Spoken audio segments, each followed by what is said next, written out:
It was one of those nights when the city refused to sleep. The neon lights outside flickered on the wet pavement, and the faint hum of rain blended with the low jazz echoing through the cafe. Inside, a young waitress named Maya moved between tables with a quiet grace, carrying trays heavier than her heart could handle.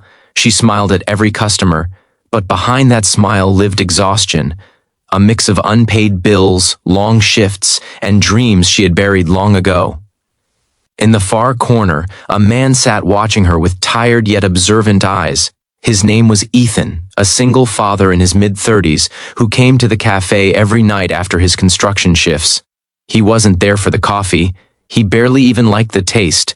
He came because the cafe was warm, and because it was the only place where his little daughter, Lily, could finish her homework while he waited for the last bus home. To Maya, they were regulars, quiet, kind, and always leaving a few extra coins on the table. She often gave Lily an extra cookie or refilled her hot chocolate without charging for it. That night, something about the air felt heavier. Maybe it was the rain pressing against the windows or the tension that had been quietly building inside Ethan's chest. Maya had been working non-stop since morning, her steps slower, her eyes duller. The cafe was half empty, but one particular customer, a man in a suit reeking of arrogance and whiskey, had been sitting at the counter for too long, talking too loud, smiling too wide at Maya. She avoided his gaze politely, as waitresses often do when kindness is mistaken for invitation. But kindness was her nature. She couldn't turn it off, even when it made her vulnerable. If you believe in kindness, respect, and second chances, please like, comment, share, and subscribe.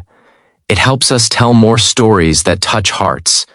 When Maya brought the man his refill, he caught her wrist suddenly, his grip firm, his words slurred. "Hey, stay a minute. You've got a beautiful smile. Don't waste it on strangers." Maya froze. The cup trembled in her hand, spilling a bit of coffee onto the counter. She pulled gently, whispering, "Sir, please, let go." But he didn't. He leaned closer, his tone turning from charm to command. "Come on, sweetheart, just one drink after your shift, don't act shy." Across the room, Ethan's chair scraped against the floor. Lily looked up from her notebook, startled by the sharp sound. Ethan's jaw tightened, every muscle in his body tensing like a wire about to snap. For a moment he tried to convince himself to stay out of it, to be rational, to not make a scene.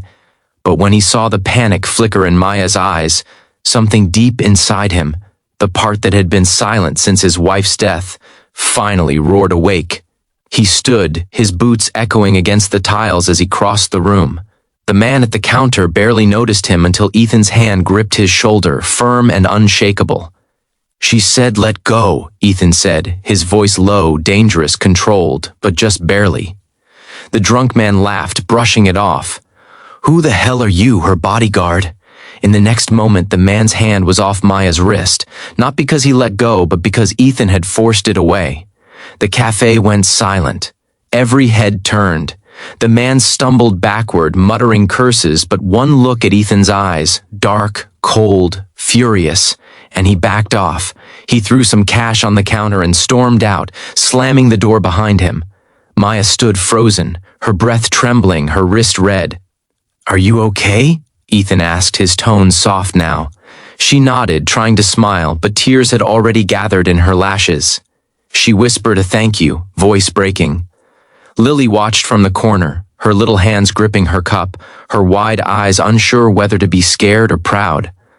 That moment could have been just another story of a man stepping in. But it became something deeper, because when the storm outside grew louder and the cafe emptied slowly, Maya found herself cleaning. The same spot over and over just to hide her shaking. Ethan stayed until closing, helping Lily pack her school things. When Maya finally turned the sign to closed, Ethan hesitated at the door. "You shouldn't have to go through that alone," he said quietly.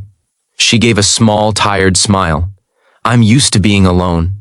He wanted to say something, anything, but the words stuck in his throat. So he just nodded and left. For days after that, Ethan couldn't stop thinking about her. He told himself it wasn't about attraction, it was something else. It was the way she reminded him of his late wife Clara, who had also worked long hours and smiled through pain. It was the way Maya spoke softly to Lily whenever she passed their table, as if kindness came naturally to her. Meanwhile, Maya found herself glancing toward the door every evening, hoping to see the little girl with the big brown eyes and her quiet father. When they came again, she felt a strange comfort, like the world wasn't entirely cruel after all. They began talking more. Small things at first. Homework, favorite books, how Ethan was trying to rebuild his life after losing Clara to illness 2 years ago. How Maya had come to the city chasing a dream of studying art, but life had other plans. Over time, the cafe became more than a workplace for her.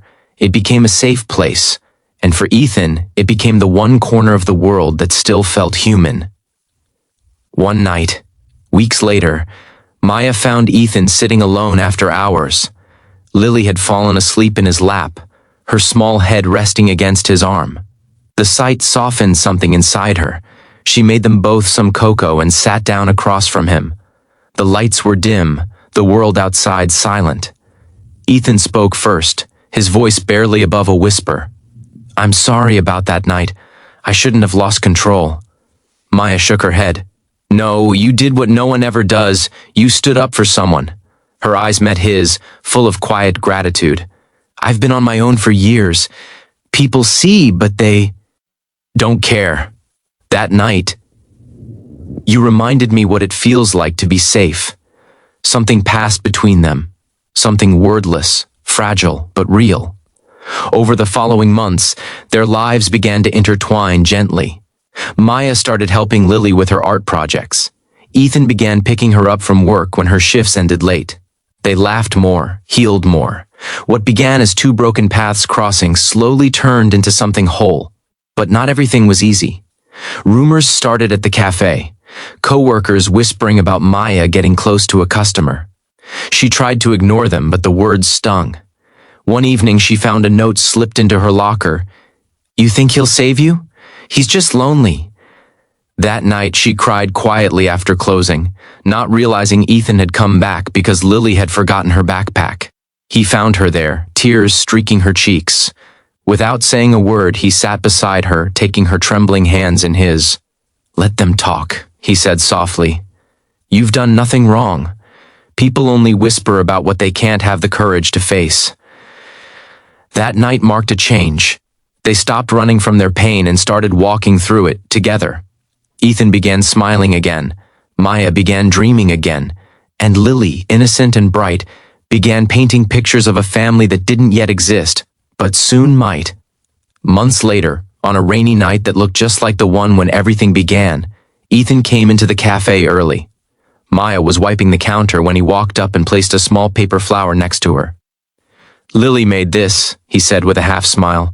"She said it's for the kind lady who makes the world look better." Maya laughed softly, holding back tears. "She's sweet." Ethan hesitated, then looked her straight in the eyes. "She's right. You make the world look better, for both of us." For a moment, everything else faded. The rain, the noise, the years of pain.